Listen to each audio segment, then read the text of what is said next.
Hello hello hello hello बच्चों, नमस्कार, good morning. कैसे हैं सभी लोग? उम्मीद करता हूं बहुत अच्छे होंगे, बेहतर होंगे। तो आज अपना अंतिम टॉपिक, मतलब मेजर मेजर अंतिम टॉपिक, एक दो सिंगल सिंगल क्लास के टॉपिक बचेंगे, वो इतने इंपॉर्टेंट नहीं है, फिर भी मैं उनको करा दूंगा। लेकिन अगर मैं मेजर चैप्टर की बात करूं तो मेजर हमारा बड़ा टॉपिक आज लास्ट है, जिसका नाम है मेंसुरेशन। इसके बाद जो बचेंगे वो सिंगल सिंगल टॉपिक बचेंगे, तो उन्हें चैप्टर के नाम नहीं देंगे, उन्हें जस्ट ये मान के चलेंगे कि ये एक्स्ट्रा क्लासेस हैं, जो लेना चाहे वो ले लो। लेकिन ये जो आज हम करने वाले हैं, ये टॉपिक से एक सवाल तो आपका 100% है कि एग्जाम में पूछा जाना है। मैं ये भी नहीं बोलूंगा कि पूछा जा सकता है, पूछा जा सकता है नहीं, पूछा जाएगा। तो जब पूछा जाएगा और कोई चीज 100% श्योर है, तो क्यों ना उसके ऊपर थोड़ी सी हम लोग मेहनत कर लें। अब टॉपिक है एडवांस मैथ का, इसमें कोई दो राय नहीं है। टॉपिक थोड़ा सा बड़ा है, बड़ा भी नहीं है, मतलब ऑल अबाउट फॉर्मूला बेस। अगर आप चीजें फॉर्मूला याद करते हैं तो ये टॉपिक मैं आपसे बोलूंगा कि सबसे आसान टॉपिक है। पूरे के पूरे सिलेबस में सबसे आसान टॉपिक मेंसुरेशन है। कंडीशन है कि आपको फॉर्मूलेज याद होने चाहिए। जो फॉर्मूले मैं आपको दूंगा, आप उन्हें एक अलग, मैं नोट्स में भी आपको दूंगा, पीडीएफ वगैरह में भी दूंगा, लेकिन ये मैं बोलूंगा कि एक अलग A4 सीट में 10 मिनट आपको लगेगा। A4 सीट में आप उनको लिखिए और लिख के अपने स्टडी टेबल पे सामने रख लीजिए और उसको याद कीजिए। क्योंकि मेंसुरेशन, बाकी अर्थमेटिक की अगर मैं बात करूं तो हमारे पास अल्टरनेट मेथड्स होते हैं। सर ये मेथड अच्छा नहीं लगा, दूसरा बता दो, ठीक है भाई इससे कर लो। सर ये भी अच्छा नहीं लगा, कोई और शॉर्ट ट्रिक बता दो, चलो भाई इससे कर लो। लेकिन अगर मैं कहूंगा एडवांस मैथ की, तो जैसे आपके तो सिलेबस में मेंसुरेशन ही है, कांस्टेबल की बात करूं, बाकी टीपीओ और एचसीएम वगैरह का तो अलग हम एडवांस मैथ चला ही रहे हैं, लेकिन यहां पर आपके में केवल मेंसुरेशन ही आती है। अब इसमें मैं आपको कुछ फॉर्मूलेज देने वाला हूं भैया, वो फॉर्मूलेज आपको दिमाग में रखने हैं। जैसे अगर मैं बात करूं, दो कैटेगरी में मेंसुरेशन को बांटा गया है। एक टू डायमेंशनल, जिसको 2D कहते हैं, और एक 3 डायमेंशनल, जिसको हम 3D बोलते हैं। एक है हमारा 2D मेंसुरेशन और एक है हमारा 3D मेंसुरेशन। 2D मेंसुरेशन बोले तो भैया, जिस आकृति को हम केवल बोर्ड पर बना सकें, जिसको आपको मैं फिजिकली रूप से दिखा ना सकूं, उसको कहते हैं 2D मेंसुरेशन या 2D डायमेंशन, विमाएं जिसको बोलते हैं, जिसको मैं केवल जस्ट बोर्ड पे, जैसे मैं कहूं भाई त्रिभुज, अब त्रिभुज को मैं केवल बोर्ड पे रिप्रेजेंट कर सकता हूं। एक लाइन होती है, ये कॉम्बिनेशन ऑफ लाइन, ठीक है, रेखाओं के समायोजन से अगर कोई आकृति बनती है वो 2D में आती है। लेकिन अगर मैं 3D मेंसुरेशन या 3D डायमेंशन या 3D आकृति, 3D स्ट्रक्चर की बात करता हूं, तो वो सभी आकृति जिनको आप अपने आंखों से देख सकते हो, फील कर सकते हो, टच कर सकते हो। अच्छा, ये जैसे मैं आपसे कहने लगूं कि भैया मुझे ये बोतल है, किसी ना किसी आकृति की तो होगी ये, आप कहेंगे हाँ मैं इसे टच कर सकता हूं, ऐसे घुमा के देख सकता हूं, आगे नीचे, आगे पीछे, ऊपर नीचे, हर तरह से मैं इसको देख सकता हूं, इसकी सारी भुजाओं को। ये 3D में आती है। जैसे मैंने कहा भैया ये रिमोट है, अब ये रिमोट की मैं सारी भुजाओं को इस तरीके से ऐसे घुमा के, अच्छा ओके, ऐसे देख सकता हूं। तो ये सारी की सारी किस में आती है? ये सारी की सारी आपकी 3D में आती है। ओके, तो 2D को इस तरीके से आप नहीं देख सकते, 2D को आप केवल और केवल कर सकते हैं किसमें? बोर्ड पे रिप्रेजेंट कर सकते हैं। तो इन दोनों में आपको डिफरेंस पता चला। अब 3D और 2D में कौन कौन से टॉपिक हैं वो जो हमें पढ़ने हैं, वो तो बाद में देखेंगे। पहले मैं 2D शुरू कर रहा हूं, तो 2D में कौन कौन से टॉपिक्स हमें पढ़ने हैं वो मैं आपको यहां पर लिख के बताता हूं। जैसे सबसे पहला टॉपिक बच्चे हमें पढ़ना है ट्राइंगल, जिसको इंग्लिश में क्या कहते हैं? त्रिभुज। ट्राइंगल जिसको हम कहते हैं त्रिभुज। अब त्रिभुज कितने प्रकार का होता है, जब त्रिभुज पढ़ेंगे उसमें मैं अंदर जाके बताऊंगा। दूसरे नंबर पे हमें पढ़ना है क्वाड्रिलेटरल्स। क्वाड्रिलेटरल्स, चतुर्भुज। चतुर्भुज। ठीक है, फिर हम पढ़ेंगे बच्चे सर्कल्स यानी कि वृत्त। तो बेसिकली ये 3 टॉपिक होते हैं जो हमारे 2D में आते हैं, ट्राइंगल, क्वाड्रिलेटरल और सर्कल्स। ठीक है, अब सर्कल भी सेमी सर्कल हो गया, मतलब वो सब इसके अंदर आता है। आप कहेंगे सर आयत, सर वर्ग, अरे भैया वो सब क्वाड्रिलेटरल में आते हैं। 4 भुजाओं वाली आकृति चतुर्भुज, 3 भुजाओं वाली आकृति त्रिभुज, और अनगिनत भुजाओं वाली आकृति सर्कल। ठीक है, अनगिनत इनफाइनाइट साइड्स की जो आकृति होती है उसको सर्कल बोलते हैं। 3D में हम लोगों को क्या करना है, 3D में हम लोगों को पढ़ना है घन यानी कि क्यूब, घन। फिर हमें पढ़ना है घनाभ, क्यूबॉइड, क्यूबॉइड घनाभ। फिर हमें पढ़ना है घन घनाभ, और फिर हमें पढ़ना है सिलेंडर, सिलेंडर यानी कि बेलन। फिर हमें पढ़ना है कोन यानी कि शंकु। फिर हमें पढ़ना है कोन के बाद में स्फेयर यानी कि गोला, और हेमिस्फेयर वगैरह सब इसी में आ जाते हैं। ठीक है, तो ये मेन टॉपिक हैं जो हमें 3D आकृति के रूप में पढ़ने हैं। 2D में हमें बेसिकली ये देखने हैं। अब हमें केवल क्षेत्रफल के बारे में बात करनी है जब हम 2D की बात करते हैं। देखो, जब 2D की बात करते हैं तो क्या क्या चीज हम फाइंड आउट कर सकते हैं, क्या क्या चीज हम फाइंड आउट करते हैं बच्चे? परिमाप यानी कि पेरीमीटर, पेरीमीटर। हम फाइंड आउट करते हैं बच्चे एरिया यानी कि क्षेत्रफल। ठीक है, 2D आकृति का या तो आप परिमाप निकाल सकते हो या फिर आप क्षेत्रफल की बात कर सकते हो। लेकिन अगर मैं बात करता हूं 3D की, तो 3D में बच्चे आता है आपका सरफेस एरिया यानी कि जिसको पृष्ठीय क्षेत्रफल कहते हैं, सरफेस एरिया। और यहां पर बात करेंगे हम वॉल्यूम की, जिसको आयतन कहते हैं। ठीक है, तो जब क्या होते हैं सरफेस, क्या वॉल्यूम, क्या फॉर्मूले, ये सब इसके अंदर जाके डिटेल में पढ़ेंगे। लेकिन डिफरेंस क्या है कि 2D में हमें पेरीमीटर, परिमाप और एरिया की बात करनी होती है, और भी छोटी छोटी चीजें हैं, और मेनली चीजें बता रहा हूं जो मेन चीजें होती हैं। और अगर मैं बात करूं 3D की, तो 3D में आयतन आता है और आपका सरफेस एरिया आता है। इतना आपने मोटा मोटा डिफरेंस देख लिया। अब हम आज अपना टॉपिक जो है 2D शुरू करने जा रहे हैं। ब्लैक कलर, ओके, चलो इसको कर लेते हैं। ठीक है, तो 2D की शुरुआत मैं करता हूं। अब 2D में सबसे पहला टॉपिक डालेंगे बच्चे ट्राइएंगल, ट्राइएंगल जिसको त्रिभुज बोलते हैं, त्रिभुज बोलते हैं। अब त्रिभुज क्या होता है बच्चा? 3 भुजाओं वाली बंद आकृति। मैंने आपसे क्या बोला? 3 भुजाओं वाली बंद आकृति ही क्या होती है? त्रिभुज होती है। जैसे आपको कोई डेफिनेशन वगैरह पे उतने डिटेल्स में नहीं जाना है। ये 3 भुजाओं, अब त्रिभुज भी कई सारे तरीके के बन जाते हैं। ये भी त्रिभुज होगा, ये भी त्रिभुज होगा, बहुत सारे त्रिभुज हो जाएंगे। ये भी त्रिभुज होगा, मैंने कहा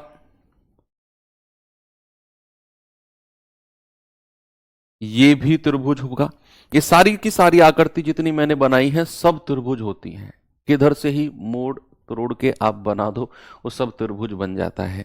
तो ये सारी आकृति त्रिभुज की है। तो इनको हमने अलग अलग नाम से नॉमेनक्लेचर किया, इनकी शब्दावली बनाई हमने कि भैया ये त्रिभुज है तो इसको ये नाम दिया गया, ये त्रिभुज है तो इसको ये नाम दिया गया। तो सबसे पहला त्रिभुज आता है बच्चा, जो हमें त्रिभुज में पढ़ने हैं, सबसे पहले त्रिभुज आता है इसमें अगर मैं कहूं विषमबाहु त्रिभुज, जिसको कहते हैं स्केलीन ट्राइंगल, स्केलीन ट्राइंगल, जिसको हम क्या कहते हैं? विषम बाहु, विषम बाहु, विषमबाहु त्रिभुज। सबसे पहला आता है हमारा स्केलीन ट्रायंगल यानी कि विषमबाहु त्रिभुज। विषमबाहु त्रिभुज क्या होता है बच्चे? वो ट्रायंगल जिसकी की तीनों भुजाएं अलग अलग हों, तीनों भुजाएं अलग अलग हों, उसको कहते हैं हम विषमबाहु त्रिभुज। तीनों side, all three sides are different, ये होता है आपका विषमबाहु त्रिभुज। मैंने बोला ए, बी और सी, तीनों साइड अलग अलग हैं। अब इसके कुछ फॉर्मूलेज हैं। अगर मैं सबसे पहले फॉर्मूले की बात करता हूं तो बच्चे सबसे पहला फॉर्मूला आता है इसका पेरीमीटर या फिर परिमाप का। याद रखना, चाहे मैं त्रिभुज की बात करूं, कोई सा भी त्रिभुज, चाहे मैं चतुर्भुज की बात करूं, कोई सा भी चतुर्भुज, बच्चा अगर मैंने बोला ना इसका पेरीमीटर बताओ, तो आपको एक ही काम करना है, उसकी सारी भुजाओं को जोड़ देना है। किसी भी आकृति की सभी भुजाओं का योग, sum of all sides of any आकृति या any structure is the perimeter, वही उसका परिमाप होता है। तो आपको अगर मैंने कहा जरा परिमाप बताओ इसका, सबसे पहला फॉर्मूला, तो आप क्या कहेंगे? इनको मैंने पीडीएफ फॉर्मेट में बहुत सजा के मैंने आपके लिए तैयार किया है, तो आप उसके लिए बिल्कुल परेशान मत होना। एक सेकंड टाइम दें।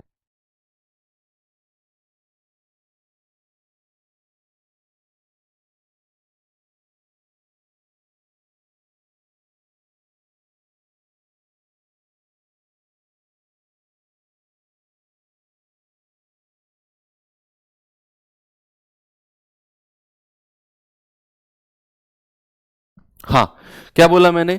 पेरीमीटर, जिसको इंग्लिश में क्या कहते हैं? पेरीमीटर, और शॉर्ट फॉर्म में हम क्या बोलते हैं इसको? पी। शॉर्ट फॉर्म में हम पी बोलते हैं। तो अगर मैं आपसे कहूंगा इसका पेरीमीटर बताओ, तो सारी भुजाओं को जोड़ दोगे, आप कहोगे ए प्लस बी प्लस सी, ये होता है इसका पेरीमीटर। अगर मैं कहूं इसका अर्ध परिमाप क्या होगा? अर्ध परिमाप, अर्ध यानी कि परिमाप का आधा, अर्ध परिमाप, अर्ध परिमाप, तो आप कहोगे सर अर्ध परिमाप को बोलते हैं सेमी पेरीमीटर, सेमी पेरीमीटर, यानी कि शॉर्ट फॉर्म में इसको एस बोला जाता है। तो अर्ध परिमाप हो जाएगा पेरीमीटर का आधा, यानी कि P बाई 2। आप कहोगे A plus B plus C by 2। और अर्ध परिमाप के बाद हम लिखते हैं इसका फॉर्मूला। क्या लिखते हैं इसका फॉर्मूला? एरिया का, एरिया का फॉर्मूला, यानी कि क्षेत्रफल, जिसको क्या बोलेंगे बच्चे इंग्लिश में? एरिया, एरिया, शॉर्ट फॉर्म में ए बोलते हैं। तो एरिया का फॉर्मूला होता है बच्चे जिसको हम हीरोज फॉर्मूला कहते हैं। हीरोज नाम आपने सुना होगा 9वीं 10वीं में, ये हीरोज फॉर्मूला। तो हीरोज फॉर्मूला इसका निकलता है,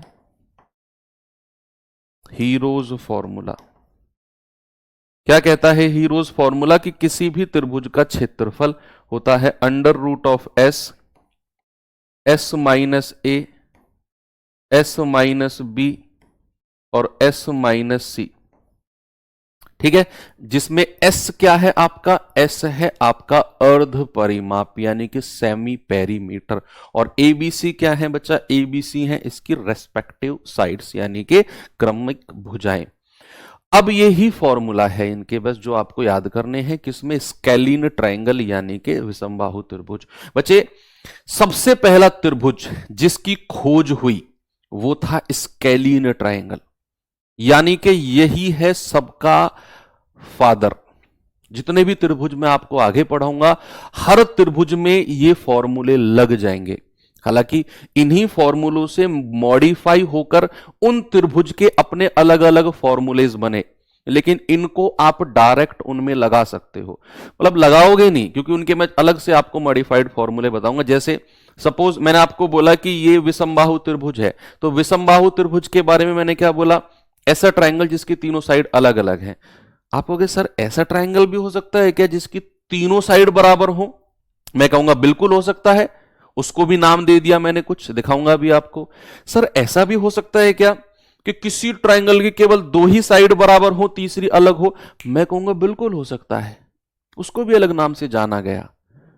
लेकिन वो दोनों के दोनों बने कहां से? वो दोनों के दोनों यहीं से बने हैं, विषम बाहु से कि सबसे पहले तीनों भुजाएं अलग कर दो, फिर तीनों बराबर कर दो, फिर कोई सी दो बराबर कर दो, और उनके फॉर्मूलेज आपके यहीं से ही मॉडिफाई होकर अलग अलग बने हैं। तो सबसे पहले स्केलिन ट्रायंगल आपने देखा कि भाई साहब ये आपका स्केलिन ट्रायंगल है, विषमबाहु त्रिभुज है। इसके ऊपर कुछ क्वेश्चंस करा दूं आपको मैं, पहले क्वेश्चंस कर लेते हैं इसके ऊपर, है ना। चलो सवाल देख लेते हैं, पहला क्वेश्चन ही देख लेते हैं। ये रहा आपके सामने, सारे फॉर्मूलेज एकदम आपके ऊपर प्रेशराइज मैं नहीं करूंगा, मेरे पास पीडीएफ भी है, दिखाऊंगा। सारे फॉर्मूले दे दिए तो आपको फिर शायद थोड़ी सी प्रॉब्लम आएगी। वन बाय वन करके हम लिखते रहेंगे, फिर जब सारे लिख लूंगा तो फिर आपको मैं पीडीएफ भी दिखा दूंगा कि भाई ये प्रॉपर तरीके से ये रहे। सवाल को कोशिश करिए।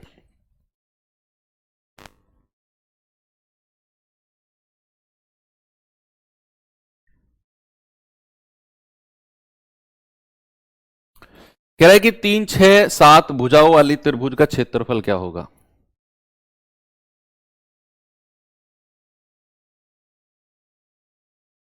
बताइए बच्चा सभी लोग।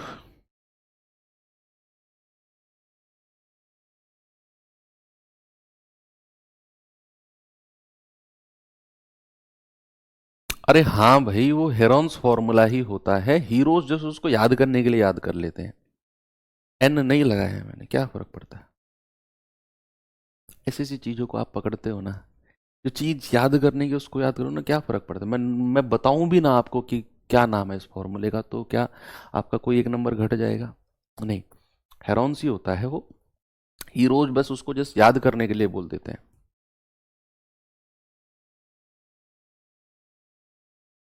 3, 6, 9, 7, 3, 6 कह रहा हूं, 3, 6, 7 वाली भुजा त्रिभुज का क्षेत्रफल। सबसे पहले आप क्या करोगे, इसका पेरीमीटर। तो अगर मैं इसके पेरीमीटर की बात करता हूं तो सारी भुजाओं का योग 7, 6, 13, 13 और 3, 16। इसका अर्ध परिमाप, अर्ध परिमाप होता है पेरीमीटर का आधा, यानी कि 16 का आधा। आप कहोगे सर 8। और जब मैं इसके क्षेत्रफल की बात करूंगा तो वो होता है under root of S, S minus A, S minus B और एस माइनस सी। ठीक है, तो यहां पर हम कहेंगे एस क्या आ गया सर, एस आ गया यहां पर 8, और 8 में से पहली वाली भुजा 3 को घटा दो 5, 8 में से दूसरी 6 को घटा दो 2, 8 में से तीसरी 7 को घटा दो 1, 8 पंजे 40, 40 दूनी 80, या फिर 8 दूनी 16 को एक साथ लिखो और 5 को एक साथ लिखो। क्यों? क्योंकि मुझे रूट के अंदर से परफेक्ट स्क्वायर को निकालना है। तो 16 का अंडर रूट होता है आपका 4, क्या होता है बच्चा 4, और रूट 5 अंदर रह जाएगा। ये आपका ऑप्शन नंबर सी बिल्कुल करेक्ट हो जाएगा। ठीक है जी, आगे बढ़े, एक और सवाल देता हूं।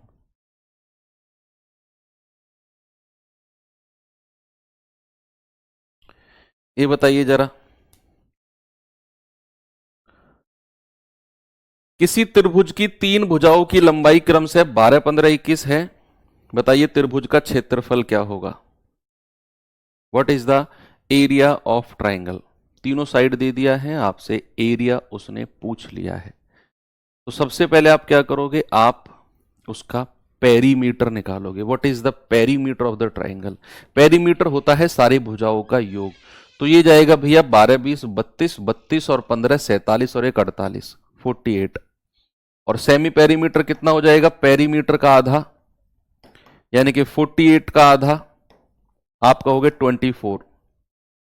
सेमी पेरीमीटर कितना आ गया बच्चा, सेमी पेरीमीटर आ गया 24।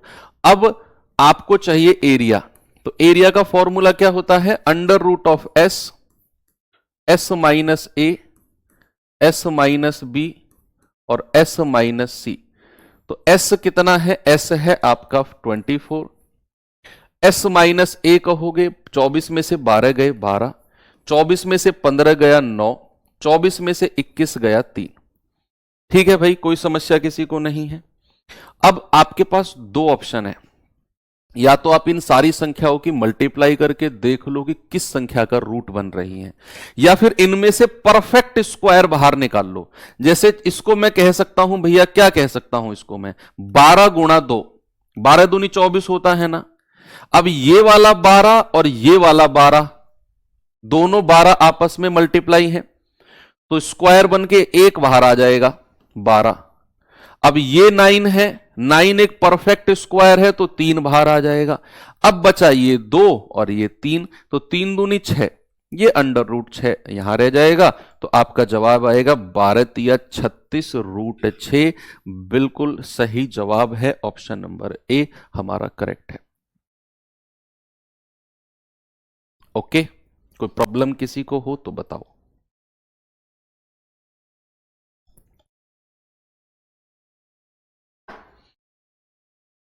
ठीक है भाई, एक और सवाल दिखाता हूं।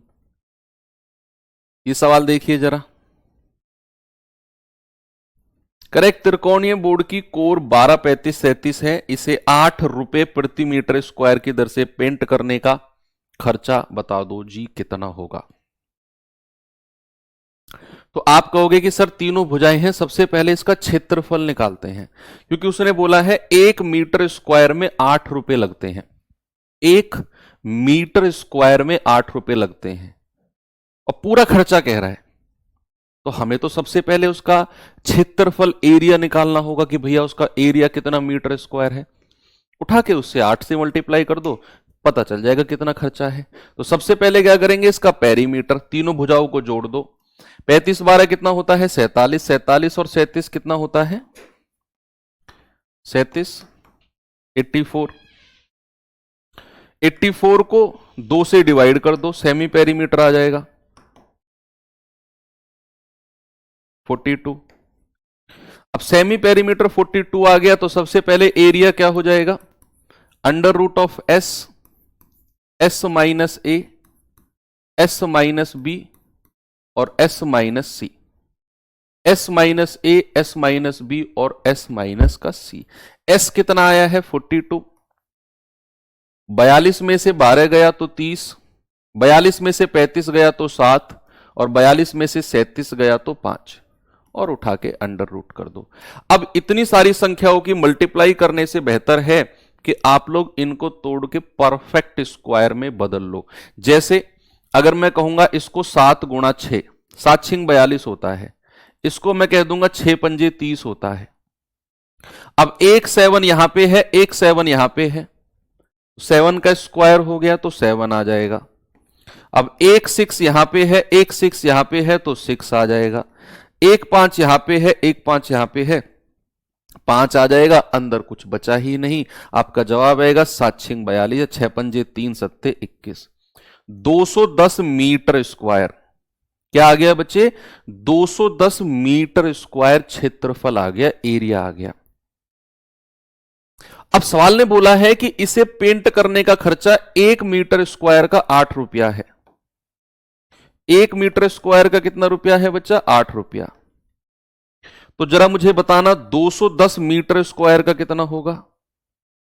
आप कहोगे 8 गुणा 210, ये आ जाएगा 1680।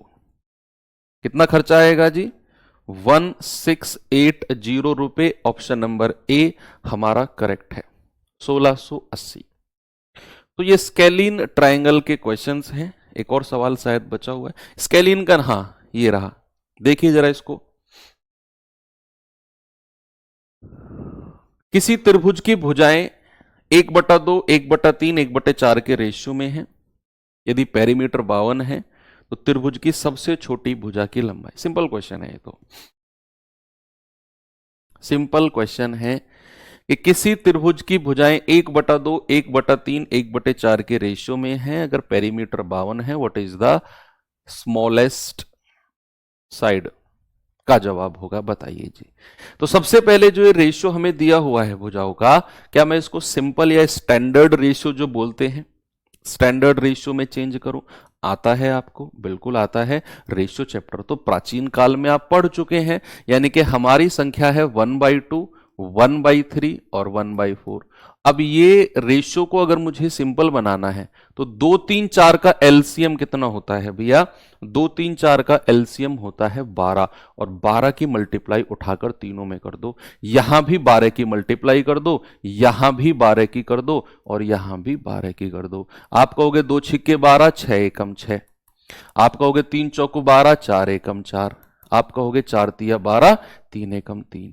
ये हो गया हमारा भुजाओं का रेशियो।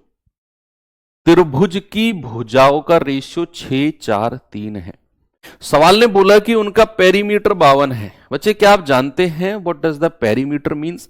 पेरीमीटर का मतलब होता है सारी भुजाओं का योग, तीनों साइड का योग। आप कहेंगे सर 6 और 4 10, 10 और 3 13, 13 यूनिट की वैल्यू हमें 52 दी हुई है।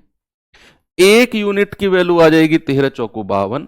आपसे क्या बोला? सबसे छोटी भुजा, वो तो 3 यूनिट दिख रही है हमें, 3 चौको 12। तो सबसे छोटी भुजा क्या हो जाएगी बच्चे? सबसे छोटी भुजा हो जाएगी 12 सेंटीमीटर। बताइए क्या मैं सही हूं?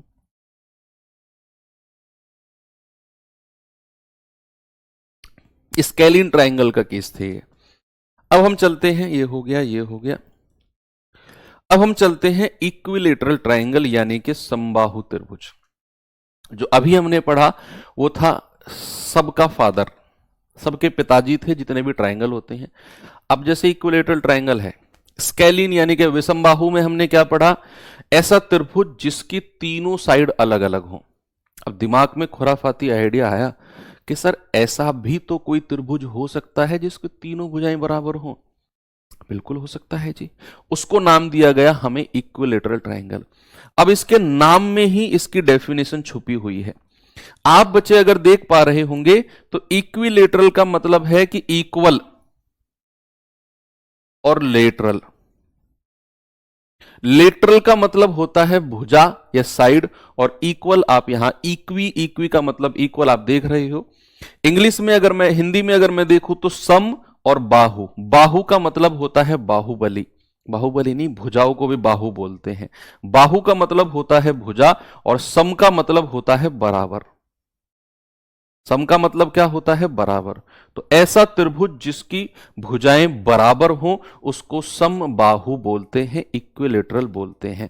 तो भैया अगर मैं ट्रायंगल की बात करता हूं तो यहां पर हम, अगर मैं ऐसा ट्रायंगल बना दूं, मान लो इसको मैंने नाम दे दिया ए, इसको भी ए और इसको भी ए, ए ए ए, तीनों साइड क्या हो जाएंगी? तीनों साइड इक्वल हो जाएंगी। अब इसके फॉर्मूले बनते हैं कई सारे। क्या इसका परिमाप तीनों भुजाओं का योग होगा? आप कहेंगे हां जी सर, तीनों भुजाओं का योग होगा। सबसे पहले इसका पेरीमीटर आएगा। पेरीमीटर का मतलब होता है 3a, a+a+a यानी कि 3a। अगर मैं बात करता हूं बच्चे इसके, बहुत सारी चीजें हैं इसमें। अगर मैं बात करता हूं इसके क्षेत्रफल की, अर्ध परिमाप की जरूरत नहीं है। मैंने कहा ना जो हमारे स्केलिन ट्रायंगल के फॉर्मूलेज थे उन्हीं से ही मॉडिफाई होकर आपके ये फॉर्मूलेज बने हैं, उनको मैं लिख रहा हूं डायरेक्ट। तो अगर मैं किसी भी समबाहु त्रिभुज का एरिया की बात करूं या क्षेत्रफल की बात करूं तो मेरे भाई उसका मतलब होता है √3/4 इंटू भुजा का स्क्वायर। √3/4 इंटू भुजा का स्क्वायर। अब ये तो चलो ठीक है, अब इसमें और कई सारी चीजें आ जाती हैं बच्चे। किसी भी इक्विलेटरल ट्रायंगल की अगर मैं हाइट, क्या बोला मैंने?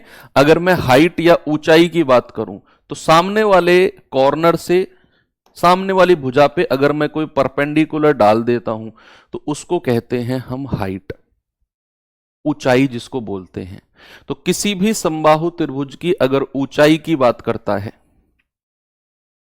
ऊंचाई की बात करता है, या फिर जिसको हम क्या कहते हैं? हाइट कहते हैं। हाइट की अगर मैं बात करूं जिसको शॉर्ट फॉर्म में h बोलते हैं, तो वो होता है √3/2 a। क्या होता है बच्चा? √3/2 इंटू a। ये तो हो गए तीनों इसके मेन फॉर्मूले। अब आते हैं इसके थोड़े से सेकंड पार्ट वाले फॉर्मूले कि अगर मैं किसी भी समबाहु त्रिभुज के अंदर कोई सर्किल बना देता हूं, किसी भी इक्विलेटरल ट्रायंगल के अंदर अगर मैंने कोई सर्किल बना दिया, वृत्त बना दिया,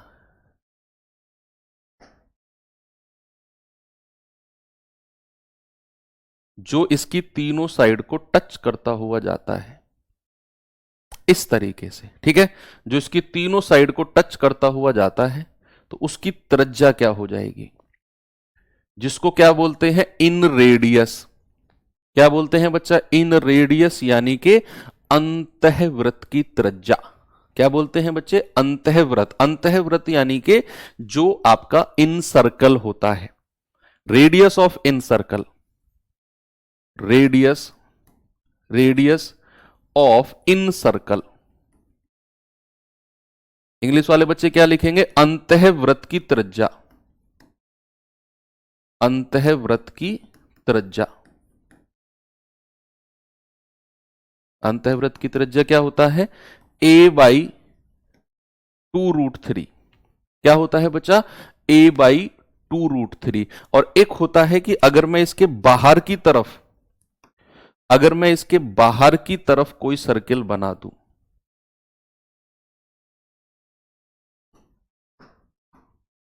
जो इसके तीनों साइड को टच करता हुआ जाएगा,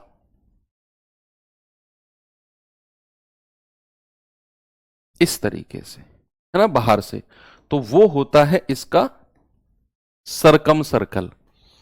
सरकम सर्कल यानी कि परिवृत्त जिसको कहते हैं।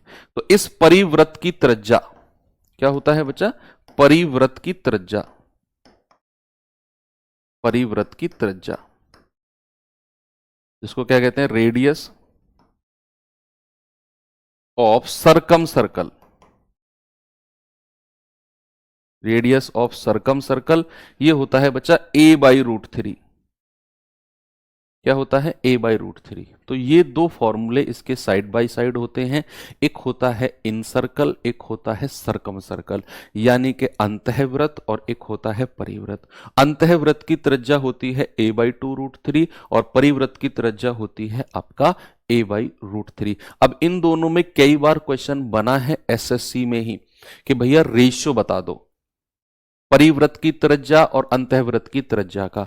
तो अगर मैं बात करूं आपसे इन दोनों का रेशियो आर और आर का, तो आर क्या था, a/√3। ये क्या था, a/2√3। तो √3 से √3 गया, a से a गया, 2 क्रॉस होके इधर आ जाएगा, ये आ गया 2 1।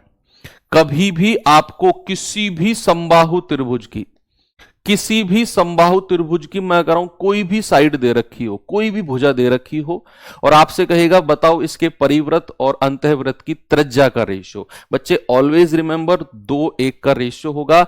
वो उस बात पर डिपेंड करेगा ही नहीं कि भैया उसकी क्या भुजा दे रखी है त्रिभुज की, क्योंकि आपको पता है भुजा से भुजा कट गई है रेशियो लेते टाइम। तो हमेशा 2:1 का रेशियो त्रिज्या का। और अगर क्षेत्रफल का रेशियो पूछेगा, क्षेत्रफल का अनुपात, अंतःवृत्त, परिवृत्त और अंतःवृत्त की के क्षेत्रफल का रेशियो, क्षेत्रफल का अनुपात पूछेगा, तो याद रखना 2 का स्क्वायर और 1 का स्क्वायर, यानी कि हमेशा 4:1 का होगा। किसी भी समबाहु त्रिभुज के परिवृत्त का क्षेत्रफल और अंतःवृत्त के क्षेत्रफल का ratio, ratio of area of circumcircle and area of incircle का रेशियो क्या होगा, हमेशा 4:1 होगा। 2 का स्क्वायर और 1 का स्क्वायर, ये फिक्स रेशियो है जो आपको याद रखने हैं। ओके, तो ये कुछ फॉर्मूलेज थे इक्विलेटरल ट्राइंगल यानी कि समबाहु त्रिभुज के, 1 2 3 4 5, और ये रेशियो है। इसमें थोड़े ज्यादा फॉर्मूले हैं इक्विलेटरल में, हर किसी में नहीं है, हर किसी त्रिभुज में इतने सारे फॉर्मूले नहीं है। ये थोड़ा सा प्यारा सा कॉन्सेप्ट है, इसलिए इसमें फॉर्मूले ज्यादा है। अब सवाल क्या है जरा देखना, सवाल देखते हैं इसके ऊपर।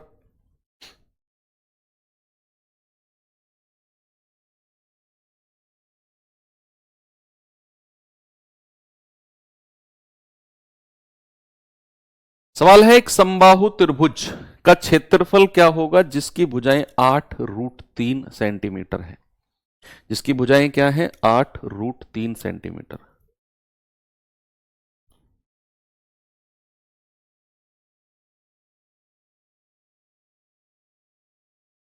बताइए।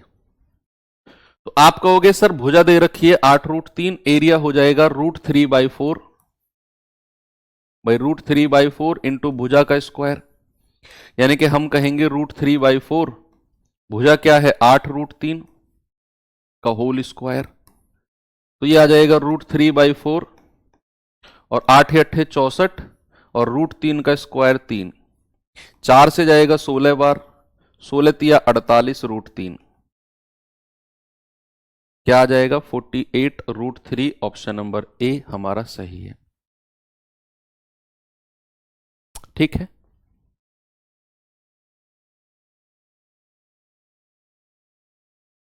इस पे आइए जरा।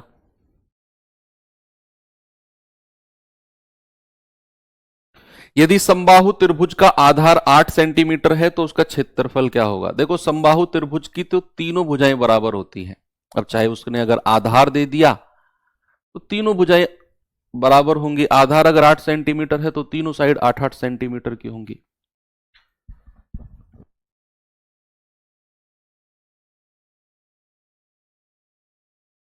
ये चैप्टर थोड़ा चैलेंजिंग तो है आपके लिए, नया भी हो सकता है, चैलेंजिंग हो सकता है, लेकिन अगर इसमें मैं कह रहा हूं आप अगर फॉर्मूले याद कर लेते हैं, 2-2 4-4 सवाल प्रैक्टिस कर लेते हैं, तो आपके एग्जाम में आने वाला एक सवाल 100% आप कर जाएंगे।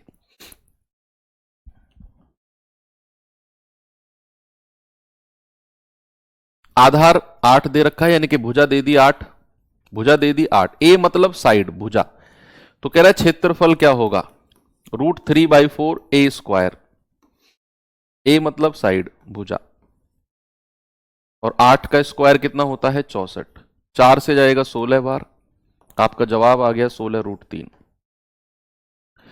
बच्चे एक चीज और है, हालांकि आपको वो पढ़ना नहीं है, अगर मैं कहूं आपसे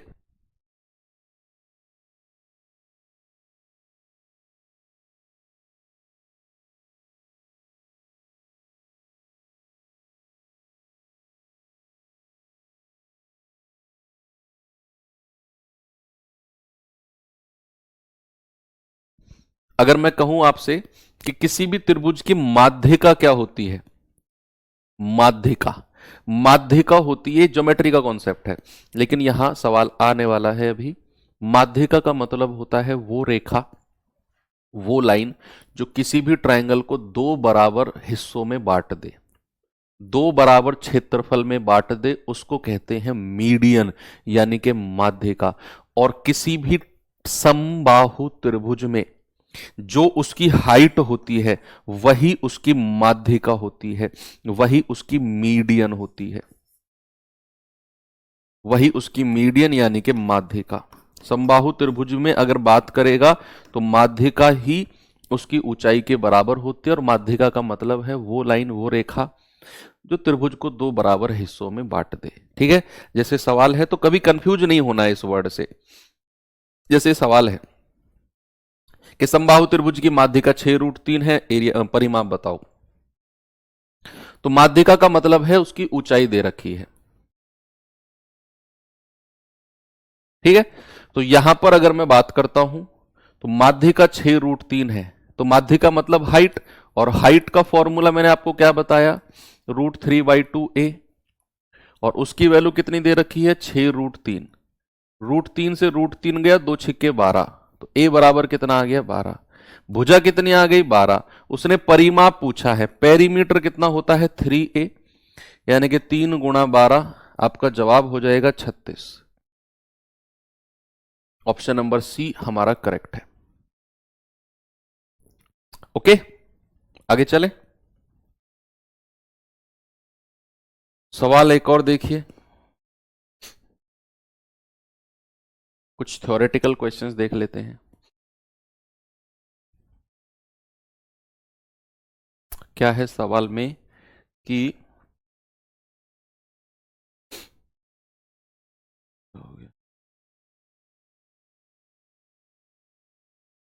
सवाल है यदि किसी समबाहु त्रिभुज की प्रत्येक भुजा को 3 गुना कर दिया जाए, प्रत्येक भुजा को 3 गुना कर दिया जाए तो उसके क्षेत्रफल कितने गुना हो जाएगा। भाई भुजा को 3 गुना कर दिया, इसका मतलब है कि उसकी साइड पुराने वाली अगर 1 थी तो अब नई वाली भुजा कितनी कर दी 3। ऐसा किसने बोला, सवाल ने बोला कि भुजा को 3 गुना कर दिया, यानी कि पुराने वाली साइड अगर 1 यूनिट थी तो नए वाली साइड हो गई 3। अब सवाल कहता है बताओ क्षेत्रफल, तो अगर भुजा का रेशियो दिया हुआ है तो क्षेत्रफल का रेशियो क्या हो जाएगा? वह क्षेत्रफल क्या होता है? √3/4 भुजा का स्क्वायर यानी कि 1 का स्क्वायर, और √3/4 भुजा का स्क्वायर यानी कि 3 का स्क्वायर। अब √3/4 से √3/4 कट गया, ये आ गया 1 और ये आ गया 3 तिया 9। तो आप देखो अगर भुजा को 1 से 3 किया गया तो क्षेत्रफल क्या हो जाएगा? 1 से 9। फिर से देखो, अगर भुजा को 1 से 3 किया गया तो क्षेत्रफल हो जाएगा 1 से 9, यानी कि आपका जवाब है प्रारंभिक क्षेत्रफल का 9 गुना।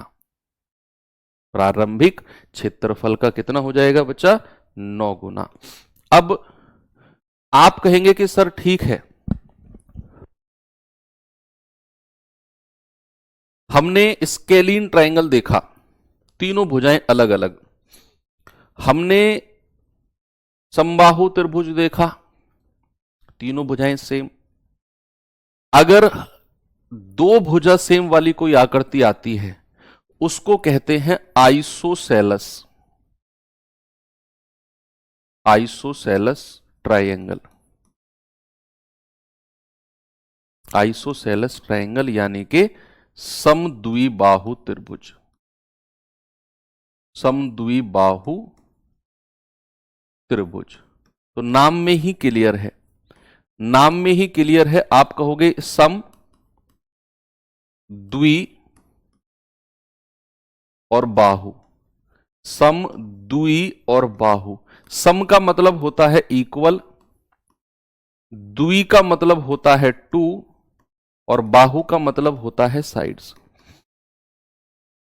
जिस भी ट्रायंगल में दो साइड इक्वल हो उसको हम कहेंगे समद्विबाहु यानी कि आइसोसेलस ट्रायंगल। तो अगर मैं कोई त्रिभुज यहां बना दूं तो इसकी दो भुजाओं, सपोज इसको मैं ए कह दूं, इसको मैं ए कह दूं, दो साइड बराबर हो गई। और जो तीसरी भुजा है असमान भुजा, देखो ए और ए तो क्या हो गए? ए और ए तो समान भुजा हो गई, और बी क्या है? आपकी असमान भुजा। तो ये ट्रायंगल हमारा क्या कहलाया जाएगा? इसको हम कहेंगे आइसोसेलस ट्रायंगल। ज्यादा फॉर्मूले नहीं है इसमें, दो ही फॉर्मूले हैं, एक पेरीमीटर का और एक इसके क्षेत्रफल का। अगर मैं कहूं इसका पेरीमीटर बताना जरा, आप कहोगे a+a+b यानी कि 2a+b। एक हाइट का भी फॉर्मूला होता है। अगर मैं कहूं इसके क्षेत्रफल का फॉर्मूला क्या है, तो क्षेत्रफल का फॉर्मूला है b/4 √4a² माइनस का b²। जहां पर a क्या है? a है समान भुजा और b क्या है? असमान भुजा।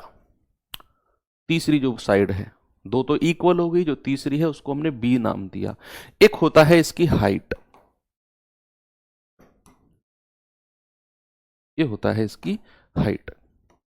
हाइट क्या हो जाएगी इसकी? हाइट हो जाएगी इसकी 1/2 √4a² माइनस का b²। 1/2 √4a² minus b²। ये होता है आपका समद्विबाहु यानी कि आइसोसेलस ट्रायंगल। अब क्वेश्चन देखो, मैं ये जो करा रहा हूं ना चैप्टर आपको, ये बिल्कुल टारगेटेड करा रहा हूं। मेंसुरेशन अपने आप में बहुत बड़ा चैप्टर है, बहुत बड़ा। ये चलने को 20 क्लास तक जाएगा। अगर मैं एक सवा सवा घंटे की लूं क्लास तो 15 क्लास तो मिनिमम है। उतने डिटेल में पढ़ने की जरूरत भी नहीं है और ना ही आपके पास समय है। तो मैं कोशिश कर रहा हूं कि आपको फॉर्मूलेज दूं और उनके ऊपर जो मोस्ट इंपोर्टेंट चीजें हैं, मोस्ट इंपोर्टेंट क्वेश्चंस है, वो मैं आपको कराऊं, ताकि उतना आप करके उसका रिवीजन करके एग्जाम में जाओ तो आपका सवाल बन जाए। तो आपका सवाल डेफिनेटली बन जाएगा अगर आप इतना मेंसुरेशन करके जाएंगे। हो सकता है आपके दिमाग में आ रहा हो कि सर आप तो बहुत कम कम चीजें करा रहे हो मेंसुरेशन में। मैं जानता हूं कि कम कम मैं करा रहा हूं, क्योंकि टारगेटेड चीजें मैं आपको दूंगा। बहुत सारे कंटेंट दे दूं, उसका रिवीजन ना कर पाओ तो फायदा क्या फिर उस कंटेंट का, है ना? तो ये बिल्कुल निचोड़ है मेंसुरेशन का जितना मैं आपको करा रहा हूं, ठीक है? तो कह रहा है एक समद्विबाहु त्रिभुज का असमान लंबाई वाली भुजा 16 है, असमान जो तीसरी है, और परिमाप 50 है, तो बताइए क्षेत्रफल क्या होगा?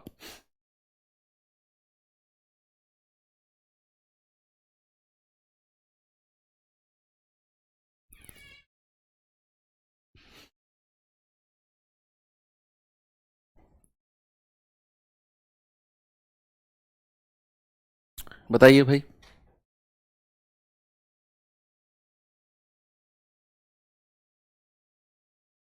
कोई मैं ट्रायंगल बना दूं यहां पे, मैंने यहां पे ट्रायंगल बना दिया, मैं कहता हूं ये भुजा तो समान वाली है और ये तीसरी असमान है, और असमान को 16 बोला उसने, और उसने कह दिया परिमाप 50 है। परिमाप यानी कि तीनों भुजाओं का योग, 2a प्लस 16 बराबर 50। तो 2a कितना हो जाएगा, 16 घटा दो 34 आएगा। तो a कितना आ जाएगा, 2 से कटेगा 17 आ जाएगा। यानी कि इक्वल वाली साइड भी हमें मिल गई 17 और 17। अब सवाल कहता है त्रिभुज का क्षेत्रफल क्या होगा, एरिया। तो एरिया क्या हो जाएगा बच्चे, एरिया होता है b/4 अंडर रूट में 4a² माइनस का b²। b कितना है हमारा 16/4 अंडर रूट में 4a² यानी कि 17 का स्क्वायर, b² यानी कि 16 का स्क्वायर। तो 4 चौक 16, 17 का स्क्वायर 289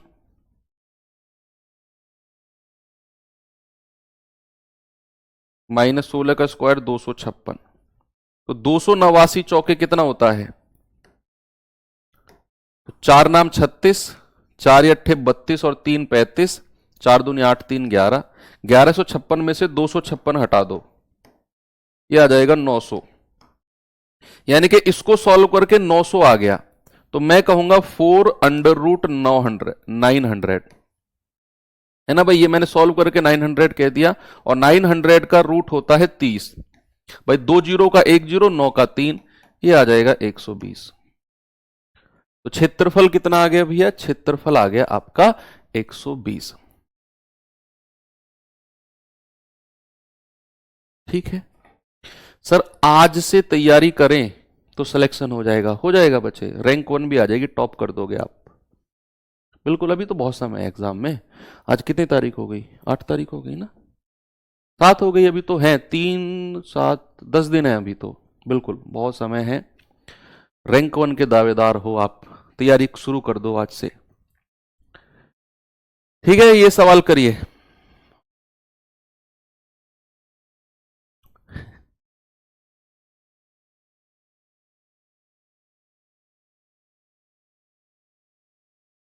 क्रैक समबाहु समद्विबाहु त्रिभुज का क्षेत्रफल ज्ञात कीजिए जिसका आधार 54 सेंटीमीटर लंबा है और प्रत्येक समान भुजा 45 सेंटीमीटर लंबी है।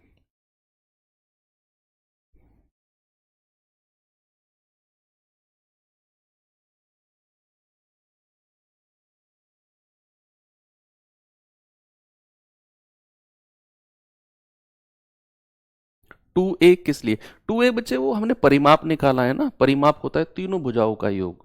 तो a प्लस 16, तो a प्लस ए क्या हो गया 2a।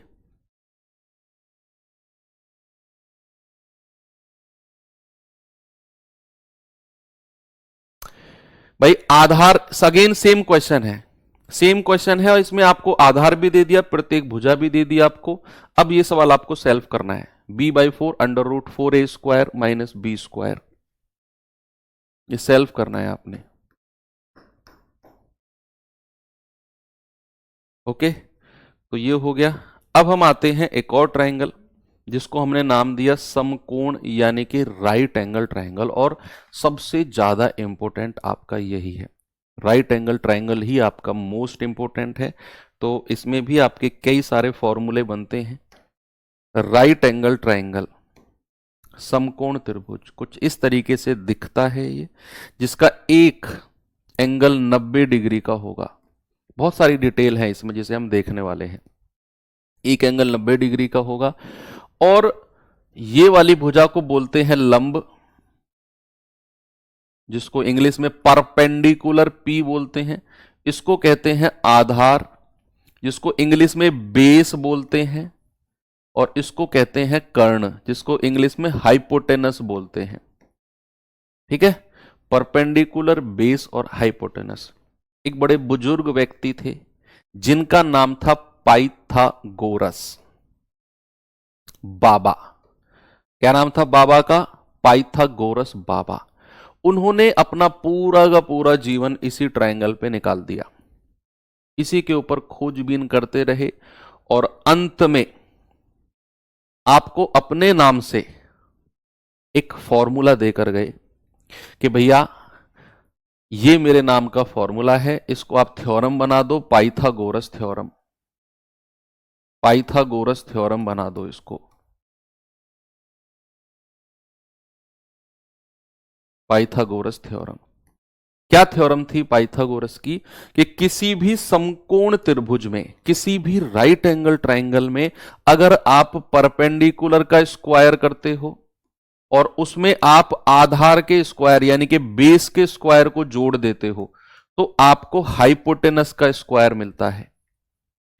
ये पाइथागोरस की थ्योरम थी कि किसी भी ट्रायंगल में, किसी भी समकोण त्रिभुज में अगर आप लंब और आधार का स्क्वायर करके जोड़ देते हो तो आपको हाइपोटेनस का स्क्वायर मिलेगा। और इस बात को हम रिवर्स भी समझ सकते हैं। रिवर्स कैसे समझेंगे? हमें सवाल में नहीं दिया हुआ कि भैया ये कौन सा त्रिभुज है, हमें 3 साइड दे दी, तो उन तीनों साइडों में अगर किन्हीं 2 साइड के स्क्वायर का योग तीसरी साइड के स्क्वायर के बराबर होगा तो बच्चे रिमेंबर वो एक राइट एंगल ट्रायंगल यानी कि समकोण त्रिभुज होगा। अब सर ऐसी तो इनफिनिट साइड बन सकती है, ऐसी तो अनगिनत साइड बन सकती है। मैं कहूंगा बिल्कुल इनफिनिट साइड बन सकती हैं ऐसी कि जिनमें 2 का स्क्वायर का योग तीसरी के स्क्वायर के बराबर होगा। लेकिन हम कहें कि हमें कुछ लिमिटेड है, कुछ लिमिटेड भुजाएं हैं जिनको हमें थोड़ा सा दिमाग में रखना है और उन्हीं भुजाओं के इर्द गिर्द आपसे सवाल पूछा जाता है। मैं कहूंगा बनने को इनफिनिट बन सकती हैं लेकिन कुछ लिमिटेड भुजाएं हैं, उनको आपने थोड़ा सा दिमाग में रखना है कि ये भुजाएं अगर कहीं मुझे दिखी तो मुझे ये वाला फॉर्मूला लगा के चेक नहीं करना है, मुझे दिमाग में रहना चाहिए अच्छा ये भुजा ये तो आपकी राइट एंगल की है और उसके एरिया पेरीमीटर सारे फॉर्मूले लिखवाऊंगा फिर वो लगा देने हैं उसमें।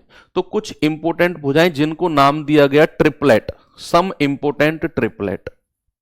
आप अपना गूगल ओपन करेंगे उसमें अगर ये डालेंगे ना गूगल पे सम इंपोर्टेंट ट्रिपलेट तो आपको दुनिया भर के ट्रिपलेट मिल जाएंगे, वहां से भी आप देख सकते हैं। सम इंपोर्टेंट ट्रिपलेट डाल देना आप।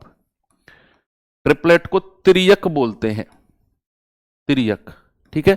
कुछ महत्वपूर्ण तिर्यक, ट्रिपलेट यानी कि 3 भुजाओं का एक क्लस्टर, एक ग्रुप जो कि राइट एंगल यानी कि समकोण की भुजाएं होती हैं और जो इस वाले फॉर्मूले को पूरा सेटिस्फाई करती हैं, इस पे वो लाई करती हैं। तो सबसे पहला आता है 3 4 5। सबसे छोटी भुजाएं होती हैं 3 4 एंड 5। ये समकोण की भुजाएं होती हैं। आप चाहो, हां एक चीज और है इसमें कि जो इस त्रिभुज का कर्ण होता है ना वो सबसे बड़ी भुजा होती है। इन तीनों में सबसे बड़ी भुजा, सबसे बड़ी भुजा, लॉन्गेस्ट साइड, सबसे बड़ी भुजा या लार्जेस्ट साइड आपकी कर्ण होती है, क्योंकि वो दिख रहा है हमें कि इन दोनों का स्क्वायर करके जोड़ोगे तब जाकर तीसरी का स्क्वायर मिलेगा। तो भैया ये तो प्रैक्टिकल बात है कि इन दोनों को जोड़ोगे तीसरी मिल रही है, कहीं ना कहीं ये बड़ी होगी इन दोनों से। तो कर्ण सबसे बड़ी भुजा होती है। आप चाहो तो इस फॉर्मूले में चेक कर लो, ये 5 का स्क्वायर यहां लिखो, 3 का स्क्वायर प्लस 4 का स्क्वायर कितना होता है 9 और 16 आ गया 25 और 5 का स्क्वायर 25, देख लो बराबर मिल गया। तो यहां पर ये हमारा एक इंपोर्टेंट ट्रिपलेट का पहला ट्रिपलेट है। अब इसका आप कितना भी मल्टीपल कर लो, आपका अगर कहोगे 3x 4x और 5x ये भी आपके ट्रिपलेट होंगे। अब x की वैल्यू 1 2 3 4 कुछ भी रख दो आप, x की वैल्यू मैं कह रहा हूं कुछ भी रख दो, दुनिया की कोई भी वैल्यू 0.5 रख दो और मल्टीप्लाई कर दो 3 से 4 से 5 से, जो वैल्यूज मिलेंगी वो आपके राइट एंगल की भुजाएं होंगी। अब x की वैल्यू कुछ भी आप रख दो, आप रखोगे x बराबर 1 तो 3 4 5 मिल जाएगा। आप कहोगे x बराबर 2 रखना जरा सर, तो 3 दूनी 6 4 दूनी 8 5 दूनी 10। आप कहोगे सर x बराबर 3 रखना जरा, तो 3 तिया 9 4 तिया 12 5 तिया 15।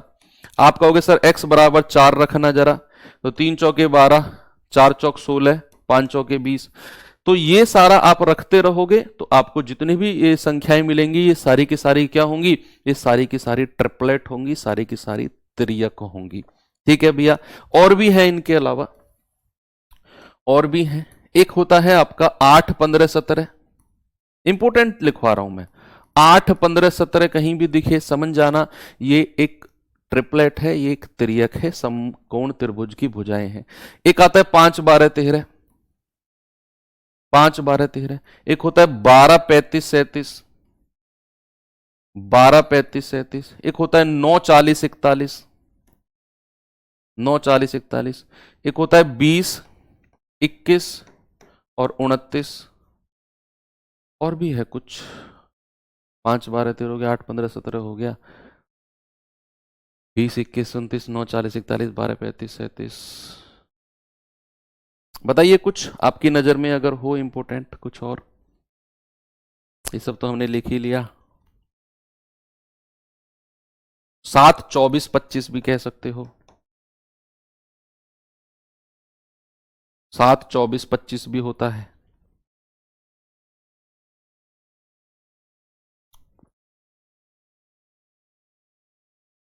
ठीक है, बस यही है बेसिक, आपको यही याद रखना है। इसके अलावा कुछ बना तो या तो हम इससे चेक कर लेंगे, या फिर अगर इससे भी चेक नहीं कर रहा तो सबका जो फादर है कौन, स्केलिन ट्रायंगल, उसके फॉर्मूले से क्षेत्रफल वगैरह निकाल लेंगे हम। कभी आपको रहा ना कि ये भुजाएं मुझे समझ में नहीं आ रही कि समकोण की है या नहीं, तो क्षेत्रफल पूछ लिया, उठाकर इसमें स्केलिन वाला लगा दो, अर्ध परिमाप S S minus A S minus B S minus C, तो इसमें आप लगा दो। ठीक है, आपको वहां से क्षेत्रफल मिल जाएगा अगर कुछ भी समझ में नहीं आ रहा है तो। नहीं तो मैं कहूंगा इनको डायरेक्ट दिमाग में रखो यार, क्योंकि अब मैं जो फॉर्मूला लिखूंगा क्षेत्रफल वगैरह के, ये भुजाएं आपको दी सवाल ने, आपको पता है समकोण की है, वो ये नहीं बोलेगा समकोण त्रिभुज है, भुजाएं दे देगा, कहेगा एरिया बताओ। अब एरिया या तो आप स्केलिन से जाओ अर्ध परिमाप वगैरह निकाल के, या अगर आपको पता है कि यार ये भुजाएं समकोण की है, उठा के डायरेक्ट फॉर्मूला लगाओ। 11 60 61, हाँ लिख लो, वो भी ठीक है, 11 60 61 ठीक है, 11 60 61 भी है एक। ओके, चलिए अब इसके कुछ फॉर्मूलेज देख लेते हैं कि भैया इसका क्षेत्रफल का, सबसे पहले पेरीमीटर का फॉर्मूला बताओ। पेरीमीटर का फॉर्मूला है तीनों भुजाओं का योग। परिमाप क्या हो जाएगा, परिमाप हो जाएगा तीनों भुजाओं का योग, यानी कि perpendicular plus base plus hypotenuse. अगर मैं कहूंगा इसका क्षेत्रफल होता है 1/2 गुणा परपेंडिकुलर गुणा बेस, क्या होता है 1/2 गुणा लंब गुणा आधार।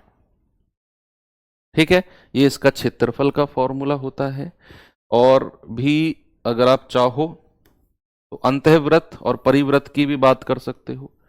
इसके जो अंतःवृत्त की त्रिज्या होती है, इसके जो अंतःवृत्त की त्रिज्या होती है वो होती है P plus B minus H upon 2, यानी कि perpendicular plus base minus hypotenuse upon 2, ये होता है अंतःवृत्त की त्रिज्या। और अगर परिवृत्त की त्रिज्या की बात करेगा,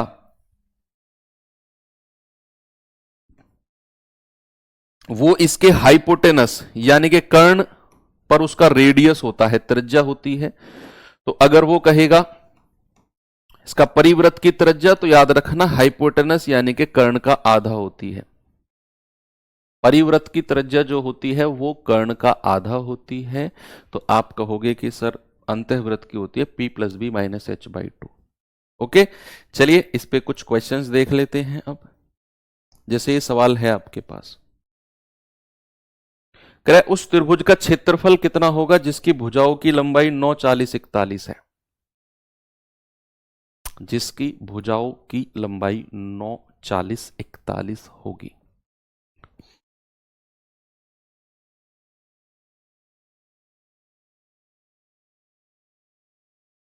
अब जैसे ही आपने देखा, देखो हमें ये नहीं बताया त्रिभुज समकोण है, राइट एंगल है कि नहीं, बस बोल दिया त्रिभुज है, भुजा 9 40 41 है। अगर आपको नहीं पता तो आप क्या करोगे, आप फिर इसका हीरोज या हेरोन्स फॉर्मूला जो आप कहते हो वो लगाओगे, और आप कहोगे कि सर इसका पेरीमीटर पहले तीनों को जोड़ो, फिर अर्ध परिमाप निकालो एस, और फिर इसमें under root of S, S minus A, S minus B और एस माइनस सी।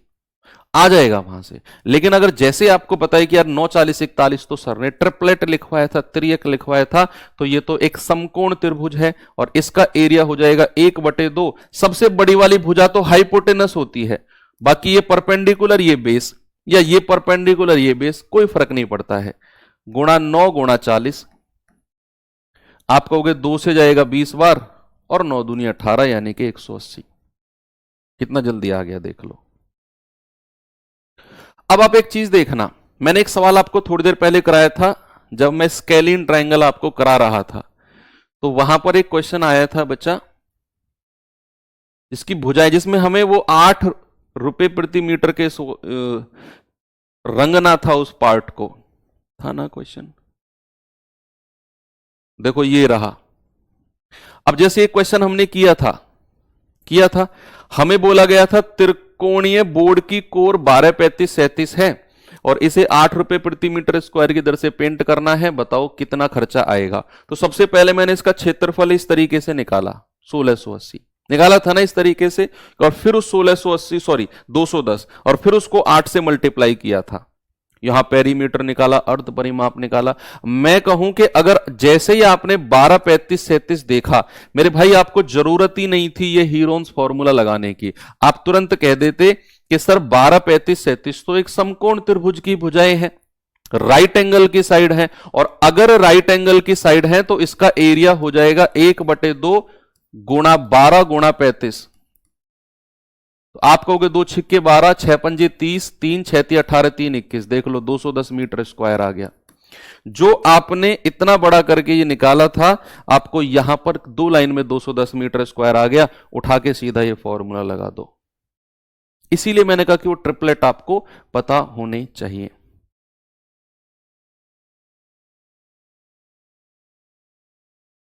चलिए आगे चलते हैं।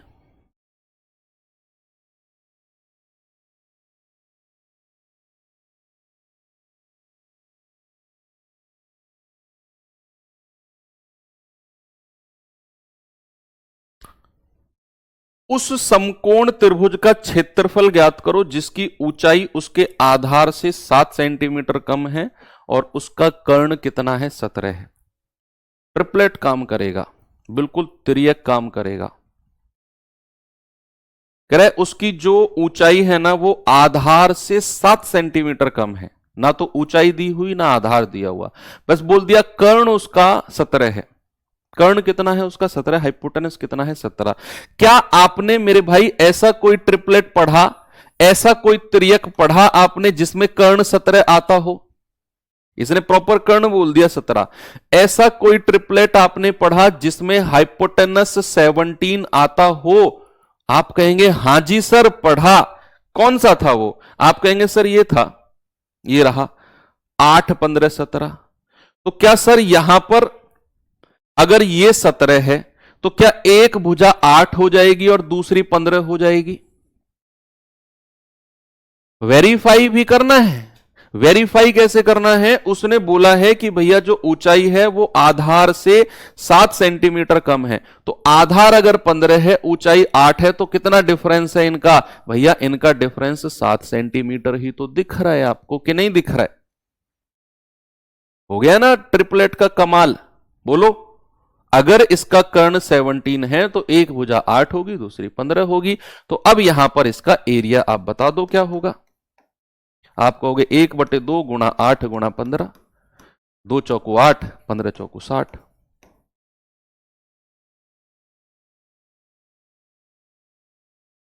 और अगर आप नहीं पता करते तो फिर आप किसी को x मानते, दूसरे को x-7 मानते, फिर इसमें पाइथागोरस लगाते, वहां से x की वैल्यू निकालते, फिर यहां पर आप फॉर्मूला लगाते। देखो अगर नहीं पता होता आपको तो आप कहते सर ये कर्ण 17 दे रखा है, इसको सपोज मैं x मान लूं आधार को, तो ऊंचाई जो हो जाएगी आधार से 7 सेंटीमीटर कम, ये हो जाएगी x-7। फिर यहां पाइथागोरस लगाते हम, x-7 का स्क्वायर प्लस एक्स स्क्वायर बराबर 17 का स्क्वायर। फिर इसे सॉल्व करते, क्वाड्रेटिक इक्वेशन द्विघात समीकरण बनता, वहां से x की वैल्यू निकालते, फिर यहां रखते, तब जाकर ये आप सॉल्व करते। लेकिन मैं कहूंगा ट्रिपलेट पता है 17 है तो 8 15 17, सीधा हमने डिफरेंस 7 सवाल में दिया हुआ था, वेरीफाई हो गया, एरिया आ जाएगा 60। ट्रिपलेट नहीं पता है तो फिर ये सॉल्व करना पड़ेगा आपको।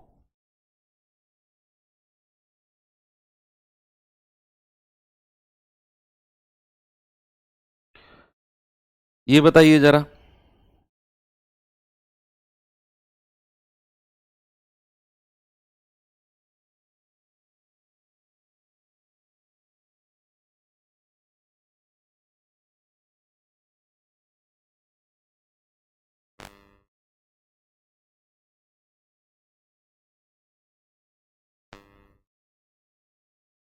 करा एक समकोण त्रिभुज का क्षेत्रफल, एक समकोण त्रिभुज का क्षेत्रफल जो है वो 42 सेंटीमीटर स्क्वायर है।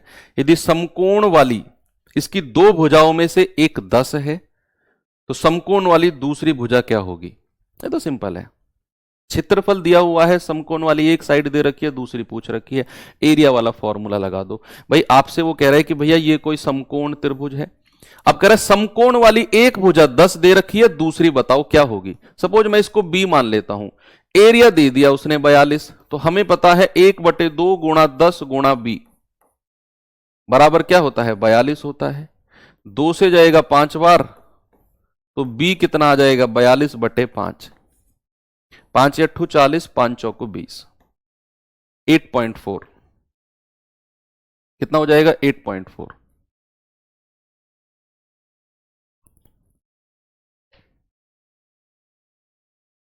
आगे चलो, ये सवाल देखिए। कह रहा है कि 72 मीटर, 30 मीटर, 78 मीटर भुजाओं वाले त्रिभुजाकार जमीन के टुकड़े को 20 पैसे प्रति मीटर स्क्वायर की दर से समतल कराने में कितनी लागत लगेगी? यानी कि 1 मीटर स्क्वायर को अगर समतल करना है तो 20 पैसे लगते हैं। तो बताइए 72 मीटर, 30 मीटर, 78 मीटर भुजाओं वाला कोई त्रिभुजाकार टुकड़ा है तो उसको समतल करने में कितना खर्चा? पहले तो इसका क्षेत्रफल निकालना पड़ेगा कि क्षेत्रफल कितने मीटर स्क्वायर है। फिर हमें पता है कि 1 मीटर स्क्वायर के 20 पैसे हैं, तो क्षेत्रफल आएगा, उसको 20 पैसे से मल्टीप्लाई कर दो। अब क्षेत्रफल निकालने के लिए हमें ये पता ही नहीं है कि भैया ये कौन सा ट्रायंगल है, ये कौन सा ट्रायंगल, नहीं पता हमें। तो फिर क्या हम इसको चेक करें? ये हमने ट्रिपलेट में भी नहीं लिखा, ये हमने ट्रिपलेट में भी नहीं लिखा, तो क्या इसमें पाइथागोरस चेक करें? अब अगर इतनी बड़ी बड़ी भुजाएं आ गई हैं तो या तो मैं पाइथागोरस चेक करूं इसमें कि दो छोटी वाली भुजाओं के स्क्वायर का योग तीसरी वाली के स्क्वायर के बराबर है कि नहीं, या फिर मैं इसमें स्केलिन वाला फॉर्मूला लगा के एरिया निकाल दूं क्या? तब तक मैं इसमें पाइथागोरस चेक करूंगा, तब तक मैं हीरोन्स फॉर्मूला से एरिया नहीं निकाल सकता क्या? दिमाग में आई ये बात? आप कहेंगे बिल्कुल आई सर, छोटी भुजाएं होती तो ठीक है मैं चेक भी कर लेता, अब 78 का स्क्वायर 72 का स्क्वायर कहां तक मैं निकालते जाऊं? बढ़िया है मैं हीरोन्स फॉर्मूला लगाऊं, इसमें पेरीमीटर क्या होगा? तीनों भुजाओं का योग। 78 और 72 कितना हो जाएगा? 150, 150 और 30 180। सेमी पेरीमीटर क्या हो जाएगा? पेरीमीटर का आधा यानी कि 180/2 दैट इज 90। वह एरिया आ जाएगा √S, S माइनस ए, 90 में से 72 गया 18, S माइनस बी 90 में से 30 गया 60, और S माइनस सी 90 में से 78 गया 12। अब इनको तोड़ लो आप, देखो ये एक जीरो है, ये एक जीरो है, दो जीरो का एक जीरो बाहर आ गया। अब जीरो का काम खत्म, केवल और केवल यहां पर 9 है, 18 है। 18 को मैं 9 गुणा 2 लिख रहा हूं, 9 दूनी 18, 1 9 ये, 1 9 ये, 1 9 बाहर आ जाएगा। अब बचा ये 2 छिक्के 12, भाई ये 9 खत्म हो गया, 0 0 खत्म हो गया, 2 छिक्के 12 गुणा ये वाला 12, तो रूट के अंदर 12 12 है तो 1 12 बाहर आ गया, रूट खत्म हो गया। ये आ गया 1080 मीटर स्क्वायर, 1080 मीटर स्क्वायर।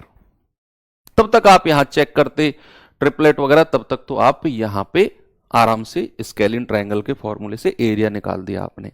अब कह रहे हैं भैया 1 मीटर स्क्वायर के 20 पैसे लगते हैं, 20 पैसों को रुपए में बदलना जरा। पैसे को रुपए में बदलते हैं तो 100 से डिवाइड करते हैं, क्योंकि 1 रुपए में कितने पैसे होते हैं, 1 रुपए में 100 पैसे होते हैं। तो आप कहोगे कि सर खर्चा जो आएगा वो आ जाएगा 1080 मल्टीप्लाई बाई 1/5। तो 2 पंजे 10, 2 चौको 8 है, 540 आएगा क्या?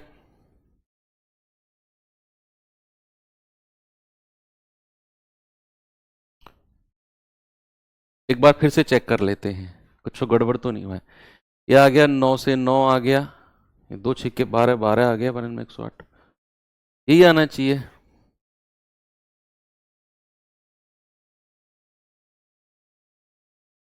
दो पंजे 10, 540 रुपए का खर्चा आना चाहिए।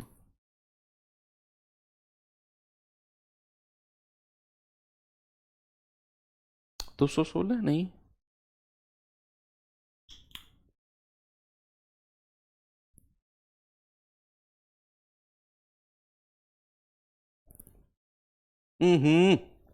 उल्टा काट रहा हूं मैं।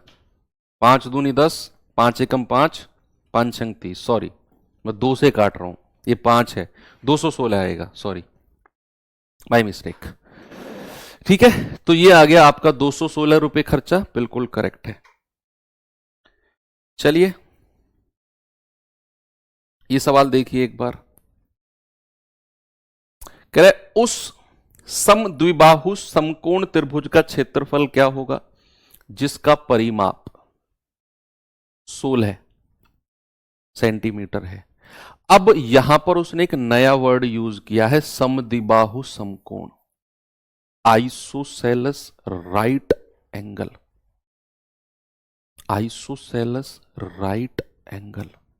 तो आप कहोगे कि सर आइसोसेलस राइट एंगल का मतलब होता है कि समकोण भी होना चाहिए और 2 भुजा बराबर भी होनी चाहिए। तो ये 2 भुजा बराबर कर दो और ये भुजा तीसरी हाइपोटेनस अलग कर दो, तो इनका स्क्वायर करके जब आप जोड़ोगे तो ये √2a आ जाएगा। कितना आएगा बच्चे? √2a।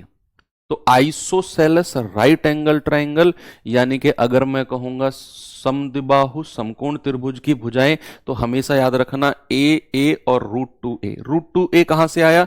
इन दोनों का स्क्वायर करके जोड़ोगे, उसका अंडर रूट करोगे तो आपको तीसरी भुजा मिल जाएगी। ठीक है, तो आइसोसेलस राइट एंगल ट्रायंगल समद्विबाहु समकोण के केस में याद रखना a और √2a भुजाएं होती हैं। अब परिमाप दे दिया, परिमाप यानी कि तीनों भुजाओं का योग, a प्लस √2a हो जाएगा 2a प्लस √2a बराबर 16। a बाहर आ जाएगा तो 2 प्लस √2 16। तो a कितना आ गया? a आ गया 16/2 प्लस √2, ये भुजा है। अब ये a की वैल्यू आ गई, सॉरी, अब a की वैल्यू तो इतनी है, उसने कहा भाई साहब इसका क्षेत्रफल बताओ। क्षेत्रफल क्या होता है? 1/2 a गुणा a, तो हो जाएगा 1/2 16/2 प्लस √2 और 16/2 प्लस √2, तो 2 अट्ठे 16, 16 अट्ठे 128 बटे 2 प्लस √2 और 2 प्लस √2 हो जाएगा 2 प्लस √2 का स्क्वायर।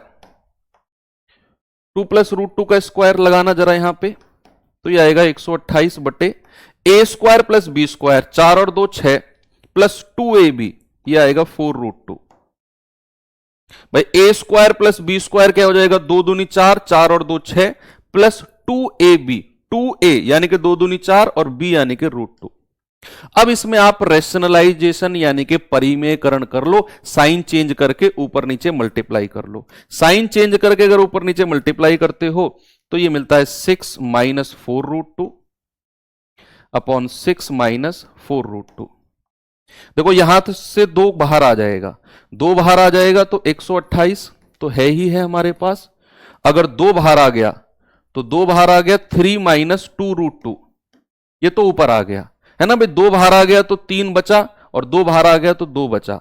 128 पहले ही था, 16 अट्ठे 128। अब a प्लस बी और a माइनस बी नीचे लगा दो, तो a square minus B square यानी कि 6 का स्क्वायर माइनस 2, 6 का स्क्वायर माइनस कितना आ जाएगा? 4√2 का स्क्वायर, तो 6 का स्क्वायर माइनस 4√2 का स्क्वायर। तो ये आ जाएगा 256, 3 माइनस 2√2, और 6 का स्क्वायर 36 होता है, और 4 चौक 16 दूनी 32 होता है। तो 36 में से 32 गया, कितना आएगा 4, और 4 से इसको काट दो, 4 छिंग 24, 4 चौक 16। आपका जवाब आ जाएगा 64, और 3 माइनस 2√2, कितना आ जाएगा 64, 3 minus 2√2, that is option number B, बिल्कुल ठीक है। कैलकुलेशन है थोड़ी सी इस क्वेश्चन में, क्योंकि यहां भाई ऑप्शन देख लो, ऑप्शन ही ऐसे हमने रैशनलाइजेशन किया, 6 + 4√2 था, माइनस करके ऊपर नीचे मल्टीप्लाई कर दिया, यहां से 2 कॉमन ले लिया तो 128 का गुणा 256, 3 माइनस 2√2, नीचे बन रहा था a + b और a - b, तो क्या बनेगा a² माइनस b², 6 का स्क्वायर माइनस 4√2 का स्क्वायर, 6 का स्क्वायर 36 होता है, 4 का स्क्वायर 16, √2 का स्क्वायर 2, तो 16 दूनी 32 हो गया। 36 में से 32 गया 4, 4 को 256 से काटा 64 बार, आपका जवाब आ गया बिल्कुल ठीक है।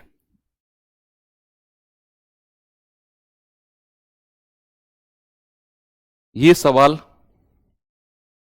एक समकोणीय समद्विबाहु त्रिभुज, अगेन वही जो मैंने आपको बोल दिया कि a और √2a, सीधा याद कर लो, समद्विबाहु समकोण की भुजा यही होती है। कर्ण दे रखा है, कर्ण यानी कि √2a की वैल्यू 18√3, तो यहां से a बराबर कितना आ जाएगा 18√3 बटे √2। अब नीचे अगर रूट की कोई वैल्यू मिल जाती है ना, उसका रैशनलाइजेशन कर दिया करो, परिमेयकरण, यानी कि √2 की ऊपर नीचे मल्टीप्लाई कर दो, तो ये हो जाएगा 18, √3 गुणा √2 √6, और √2 गुणा √2 2 आ जाएगा, ये आ गया 9√6। तो भुजा आ गई आपकी 9√6।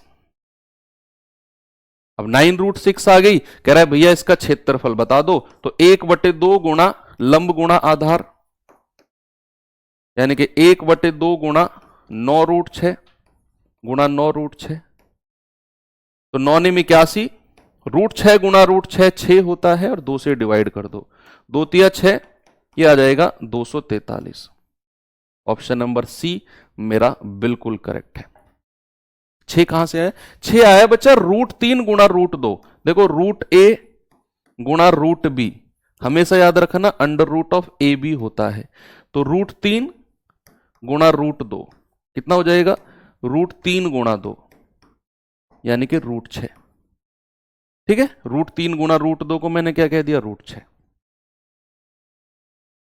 ओके, तो यहां पे आके आपके हो जाते हैं ट्रायंगल खत्म। इतना ही पार्ट पढ़ाना था मुझे आपको आज, ट्रायंगल, ज्यादा लोड ठीक भी नहीं है। कल हम जो क्वाड्रिलेटरल वाला पार्ट है उसे कंप्लीट कर लेंगे, और समय रहा तो सर्किल को भी कंप्लीट कर लेंगे, तो कल 2D हमारी खत्म हो जाएगी। नहीं समय रहा तो सर्किल को अगली क्लास में शिफ्ट कर देंगे, कल केवल क्वाड्रिलेटरल रखेंगे, वो डिपेंड करेगा हमारे समय के पास, ठीक है, समय के साथ। तो चलिए अब आज की क्लास को यहीं पे एंड करता हूं। Thank you, have a nice day, जय हिंद।